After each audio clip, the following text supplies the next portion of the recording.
or at least something you got to think about. And there's no way you're going to spend $50,000 for a SAS static analysis server.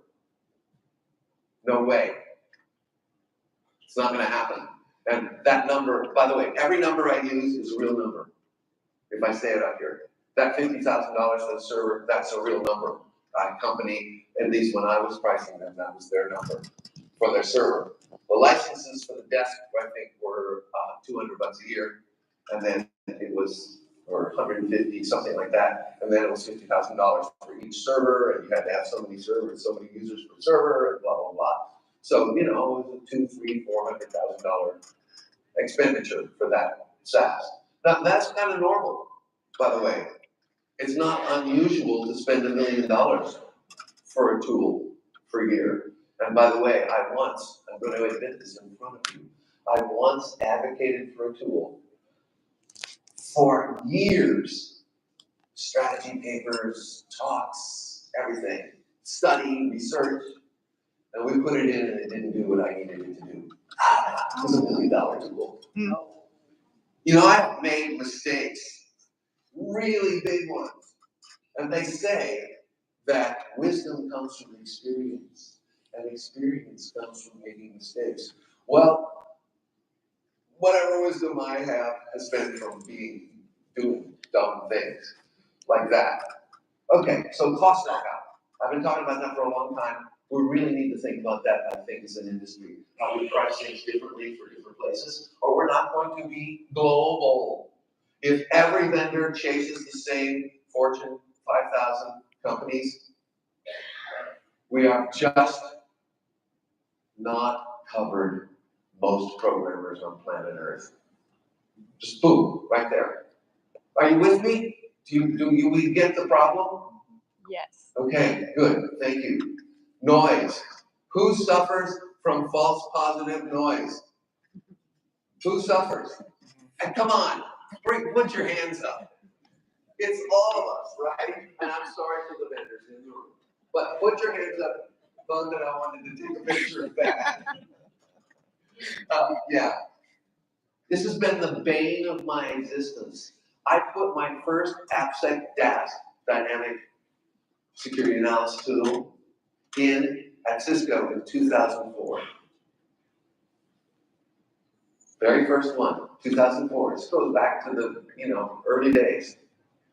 And why? Because we had 2,800 apps, and we asked our pen testers how long they would take to pen test that, manually test it. And they said, I think it took us about 4 years. Again, another problem with pen testing. Not that I'm against pen testing, be clear. All my books say you should pen test as part of your program. Believe me, I'm not against pen testing. It's a scalpel, not scalable. Okay? But noise. Tools suffer from noise. Now, I know there's lots of people working on this problem because I've been talking to them. So maybe there'll be some real movements soon. I'm praying. It's only been, 20 years. Not quite. Yeah.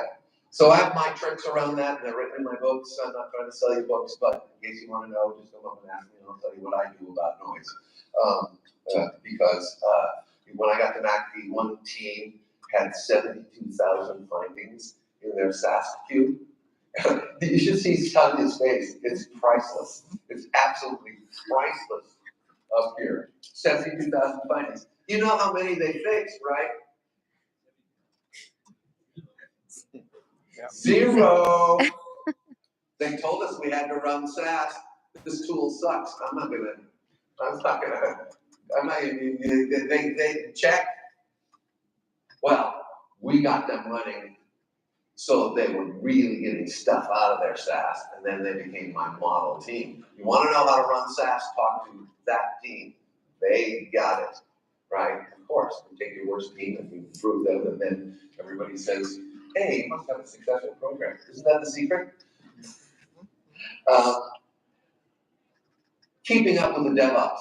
I just want to say, if you stick 3, 5 DevOps tools in a darkened room overnight, there's a litter of 18 in the morning. mean, seriously. I cannot keep up. And now add Web3. I try to keep up on Web3 because my business, we do a bunch of blockchain stuff, security, and I try to keep up. But I swear to you, the acronyms going by, I'm in ChatGPT constantly going in, tell me about this and tell me about that.